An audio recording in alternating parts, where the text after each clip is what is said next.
So hello everyone. So bago natin simulan yung pag-aaral is meron lang tayong maliit na videong panonoorin upang mas lalong maintindihan at may clue words kayo kung sino yung ating pag-aaralan. So yan, let's go. Ito ang ikakamatay ng maliit ninyong lingkod at alipin na si Magsaysay. Hindi baling mamatay ako dito sa panahon na ito. Maipakita ko lamang sa inyo na kayo ay mahal sa amin sapagkat kaming lahat ay inyo. Kami ay nagsusweldo dito dahil sa kami ay alipin ninyo. Hindi upang magpasarap at magpayaman sa gobyernong ito. So yun, alam nyo na siguro kung sino yung ating pag-aaralan, no? So napakasarap siguro kung yung mga naging mindset at magiging mindset ng mga next president is kagaya ni Ramon Magsaysay. So yan, atin ang sisimulan yung pag-aaral. Okay, so yun, atin ang sisimulan yung buhay at pamumuno ni Ramon Magsaysay dito sa Pilipinas. So si Ramon Magsaysay ay laki sa hirap kaya malapit siya sa puso ng mga tao. Bilang Pangulo, siya ay naging tapat sa bayan at sa mga taong pinamumunuan niya.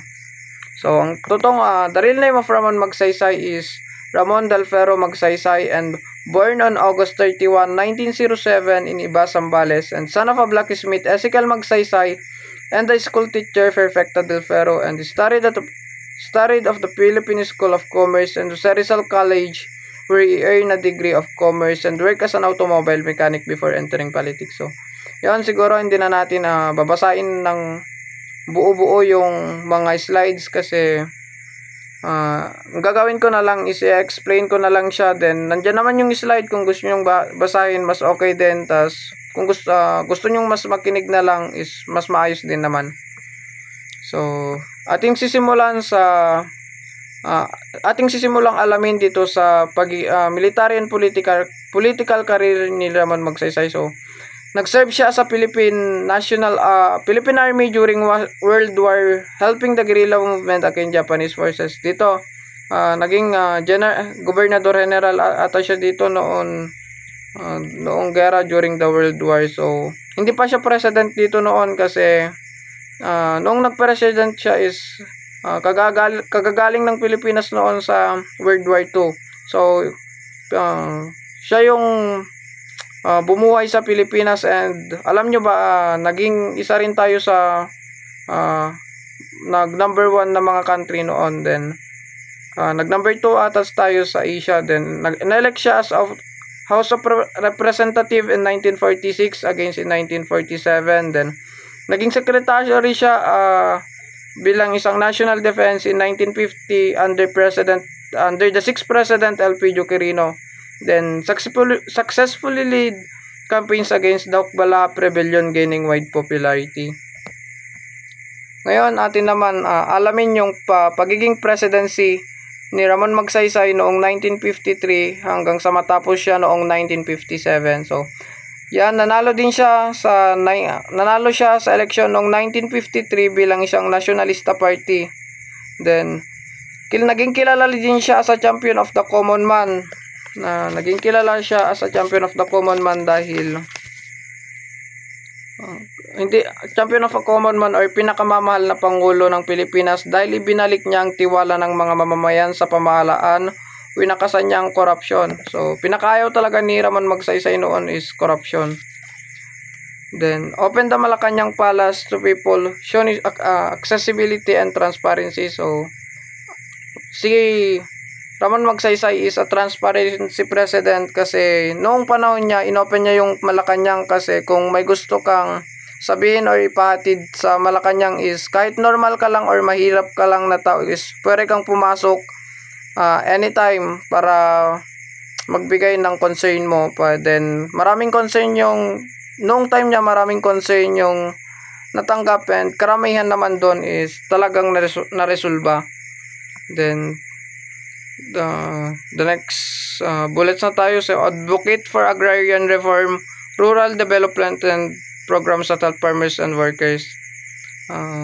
Yung pondo, nagbigay siya ng noong panahon niya pala is inuna niya yung mga kapanakanan ng kaganyang mahirap kasi si Ramon Magsaysay is mahirap din at binilang niya yung sarili niya as a normal people noong panahon niya. Then promote honesty in the government and fought corruption. So ayan, noong naging nakaupo na siya bilang isang presidente, tinanggal niya yung mga may record na corruption kasi yun yung pinakaayaw niya. Then strengthen ties with the United States, securing economic and military aid.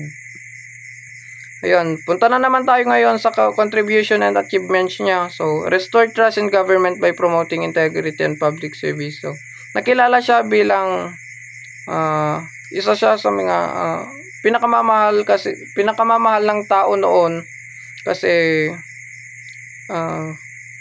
kilala siya bilang isang the best president dahil sa kanya nakita yung values, maraming values at pinaka-honest na president. Then improve land distribution and rural condition through agricultural tenancy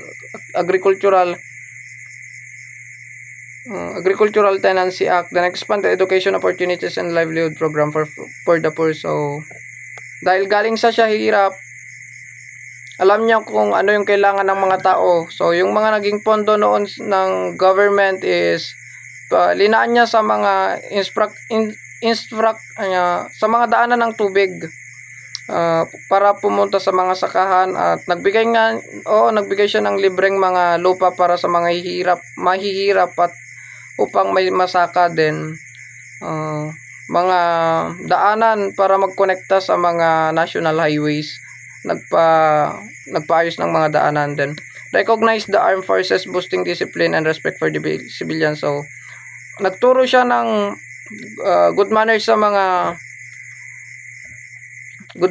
right conduct sa mga military upang itrato ng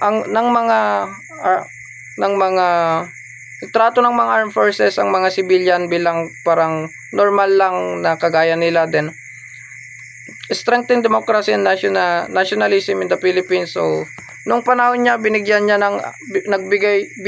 ang mga tao ng sobrang napakagandang kalayaan.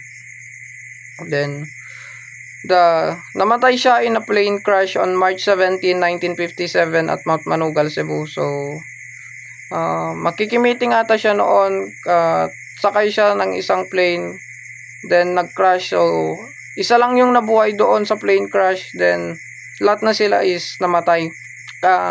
Kasama na doon si Ramon Magsaysay. Then remember as one of the most beloved president in the Philippines. So nung namatay siya is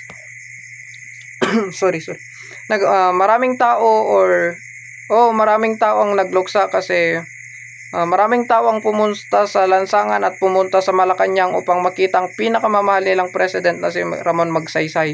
So meron din akong napanood na video na noong panahon ng president siya is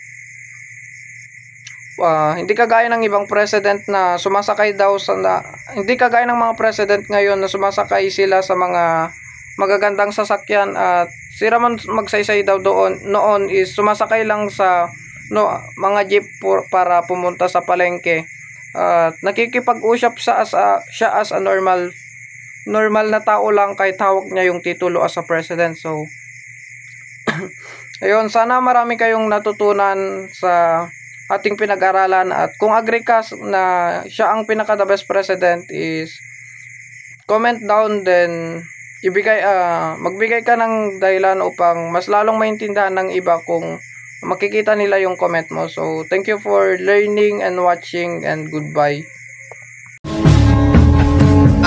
Una sa lahat, Ramon Magsaysay for me was a very honest man. A very competent, honest president who really loved his people. Siya naging pag-asa ng mga mamamayan, no? Pag-asa ng bayan. Yung isang pangulo na pambihirang. Kung hindi siya namatay siguro, maganda na nakita natin yung mismo katunayan that, a principled political rule is really possible.